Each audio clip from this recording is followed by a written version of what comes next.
Hello and welcome to Sex Ed Sundays with Dr. Sonya Maya. That's me. I talk about sex, relationships, and psychology every Sunday, but today it might be Monday when I'm uploading because today is New Year's Eve. I'm about to go out, that's why I'm all blingy, and I'm probably going to have time to actually edit and post this video Monday. So happy New Year's. It is the new year. It is 2024, and we're bringing smegs positivity into the new year. So if you like how that sounds, make sure to subscribe, like, and turn on bell notifications.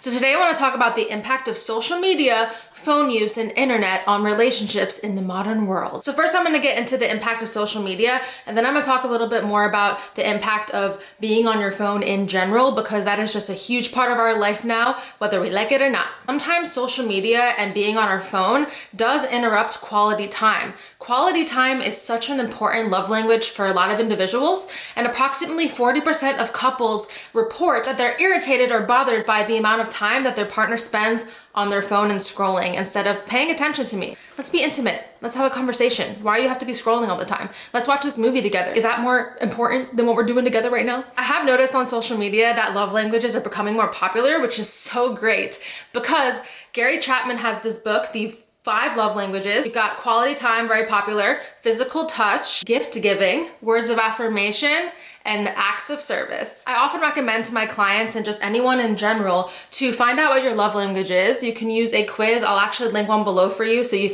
can have a better idea of how you like to express love to other people and have people express love to you. I was looking at a survey of approximately 1,000 Americans by YouGov. It found that only 30% of Americans knew which love language they resonated with, which is very low, and I think we should all have a better idea of this because healthy relationships is one of the most important indicators for psychological well-being. In terms of this survey, it was found that most individuals found that quality time was the top of their love language because we can of course resonate with all of the love languages, but it comes in levels, right? So quality time is one of the most popular in terms of the one that is the most important to that individual, and then physical touch, and then words of affirmation. Bottom line with love languages, we all have a need for connection and feeling understood and feeling valued, and the way we want that communicated looks different to different people. Somebody's love language could be, let's do work together. Let's both have our laptops and we're doing work together and we're spending time together while we're doing work. The other individual might not find like that's love at all. Like, no, love means we're talking and we're having a meaningful conversation. The work, we'll do that together too, but we also need to meet my need for that fulfillment. On a more positive note, research shows that yes, social media can be really helpful for increased opportunities to bond with individuals, but not when it comes with excessive use. Everything in moderation, right? It's so interesting to me how you can use social media to connect to people, but then by using social media and social media being a huge part of society, it actually ends up causing people to feel more alone at the end of the day because of how surface level it can get. The more that you rely on internet connections and social media connections that aren't organic, the less psychologically connected you feel to the rest of the world. And now I'm getting flashbacks to 2020.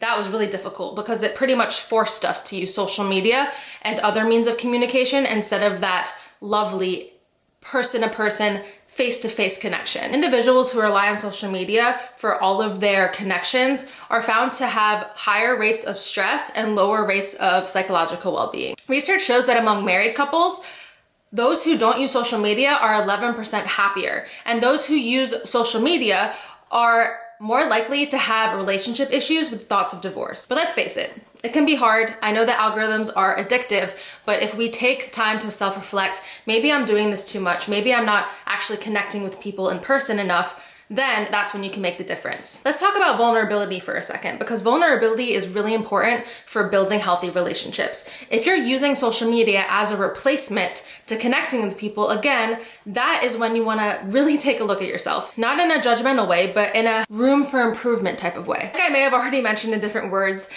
one of the best ways to practice being vulnerable, therefore creating healthier relationships with yourself and others, you need to be making connections in person.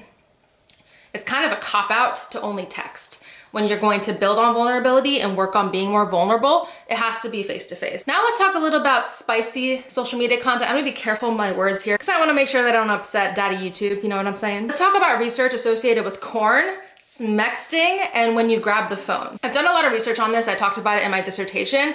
Research shows that as long as you're open with your partner about porn use, let's say you like to watch porn, nothing wrong with that. I've done a lot of videos and a lot of research on this. If you enjoy porn and you're able to talk about that with your partner, research shows that when you're able to express that to your partner, you're more likely to be satisfied within the relationship. Also, I've heard from many sex experts that if you watch porn with your partner, it's very likely that you've talked about sex openly with your partner and negotiated what you like. It's also more likely that you are comfortable masturbating. You won't be feeling judged by your partner for the way that you like to masturbate if you are both talking about porn use together or enjoying it together. But yeah, if you watch porn with your partner, more sexual satisfaction, more relationship satisfaction, and various studies show this. Let's talk a little about smexting, okay? So all of the research I've seen shows that if you're going to be spending time sending spicy messages to one another, this could actually be really healthy in long-term relationships. So I'm talking about a little message, a little flirtatious message here,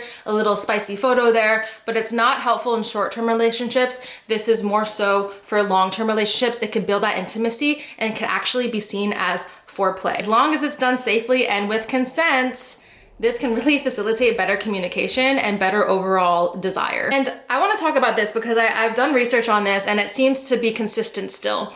Do you grab your phone after smegsy time? Because try not to. Things that you want to do after you have smegs, you want to go to the bathroom and then come back and then cuddle. Because the cuddling and the bonding, that is going to build on the foreplay for the next sexual experience, according to Dr. Ruth, and I love that fact because cuddling is just so great. So after that big O, go to the bathroom, empty out, come back together, spooning. Love it. I think it's something like 36% of individuals will grab their phone after smegs. And that probably leads to those couples that we're talking about. You know how I was talking about 40% of couples are like, I don't like when my partner scrolls. I bet those individuals would be like, why are you grabbing your phone? This is still us bonding. Pay attention to me. Also, apparently 1 in 5 individuals check their phone during smegs, which I think is a big no-no unless you're doing it for some spicy content consensually. You know what I'm saying? Yeah. Otherwise, don't be grabbing your phone during. Like, what are you doing? If you feel an urge to scroll after an O, maybe it's like, okay, I need that dopamine rush. Maybe you're a little bit, not like super addicted, but like a little bit addicted. Because I know algorithms can be addicting. So if you notice that after you have a big O, you grab your phone, self-reflect. Social media will not meet your needs for connection in every way. It might help, it might create opportunities for it, but it's not going to do everything. You know what will? True bonding. Organic connection, really that face-to-face connection and quality time with your partner. In conclusion, yes, social media is a good tool, but social media itself, texting in itself, Snapchatting, all of that, it's way too surface level to actually meet our needs for psychological bonding. And it will not make you happy on its own. And of course, I can make a whole separate video about how social media can impact our self-esteem. And I feel like at this point, we all know that when we compare ourselves to the highlight reel and we're spending too much time on social media, that is when we might start judging ourselves and comparing ourselves to others and comparing our bodies or our faces to that individual who got the perfect angle and the perfect picture with the ring light and whatnot. So just keep in mind, of course, it is not a representation of reality. And I've heard a lot of therapists say this. I actually recommend this too. If you're feeling insecure on social media, make sure to unfollow people that make you feel that way. You can really control what you're seeing. And if you feel like there are certain people that you're following that are making you feel bad about yourselves, you know what to do. Restrict the content, unfollow them. You don't have to be seeing these things that are making you feel bad about yourself. That could be another goal for your new year. I hope you liked this video about social media, phone use, and all of that for better relationships, better psychological well-being. It's really hard to be happy in life without great relationships. If you like this kind of content about psychology, relationships, and sex, make sure to like this video and subscribe. It helps my channel more than you know. And I'll see you next week for another Sex Ed Sundays. Bye.